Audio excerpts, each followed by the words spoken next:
প্রতিনিয়ত খেলাধুলার আপডেট সবার আগে জানতে আমাদের চ্যানেলটি সাবস্ক্রাইব করুন এবং পাশে থাকা বেল বাটনটি প্রেস করুন। ধন্যবাদ। আশরাফুল তার সবশেষ 4 ম্যাচের 3টিতে আউট হয়েছেন কোনো রান না করে।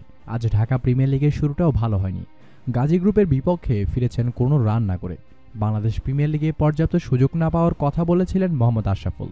পুরো টুর্নামেন্টে খেলার সুযোগ পেয়েছিলেন মাত্র 3টি ম্যাচে। এই 3 ম্যাচে রান করেছিলেন মাত্র 25। আশরাফুল আশা করেছিলেন ঢাকা প্রিমিয়ার লিগ টি-20 টুর্নামেন্টে কাজে লাগাবেন, মোহামেডানের হয়ে এই টুর্নামেন্টে ভালো করতে পারবেন। 2 ম্যাচে করেছেন মাত্র 21টি রান। আজ ঢাকা প্রিমিয়ার লিগে একদিনের ফরম্যাটে নেমেছেন, কিন্তু ভাগ্য বদলালো না। নিজের প্রথম ম্যাচেও আশরাফুলের শুরুটা যাচ্ছেতাই হয়েছে। আউট হয়েছেন কোনো রান না করে। 0-0-21-0। আশরাফুল তার সবশেষ 4 ম্যাচে 3টিতে আউট হয়েছেন কোনো রান না করে। টি-20 ম্যাচে থিতু হওয়ার সময় থাকে না, উইকেটে গিয়েই শট খেলতে হয়। তাতেই দ্রুত আউট হওয়ার ঝুঁকি থাকে। বোঝা গেল যে টি-20 টুর্নামেন্টে আশরাফুল এই ঝুঁকিটা নিতে পারেন না। কিন্তু 50 ওভারের ক্রিকেট নিশ্চয়ই ইনিংস গড়ার কাজটা টি-20-র তুলনায় একটু সহজ। ঢাকা প্রিমিয়ার লিগের প্রথম ম্যাচে আশরাফুল এই ইনিংস গড়ার কাজটা করতে পারেনি, অথচ আজ তার দারুণ সুযোগ ছিল নিজেকে ঝালিয়ে নেওয়ার। আশরাফুল ভালো করতে না পারলেও তার দল মোহামেডান প্রিমিয়ার লিগ শুরু করেছে 3 উইকেটের জয় দিয়ে।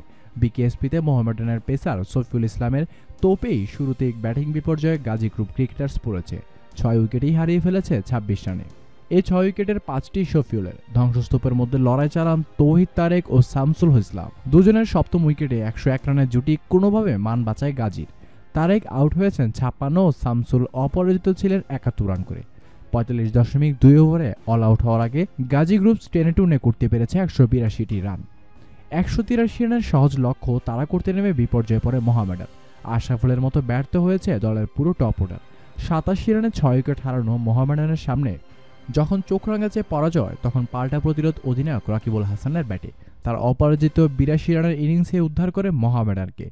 গাজীর পেসার কামরুল ইসলাম রাব্বির মনটা খারাপ হতে পারে। 8 ওভারে 1 মেডেন দিয়ে 19 রানে নিয়েছিলেন 2টি উইকেট, তবু দল জিততে পারেনি।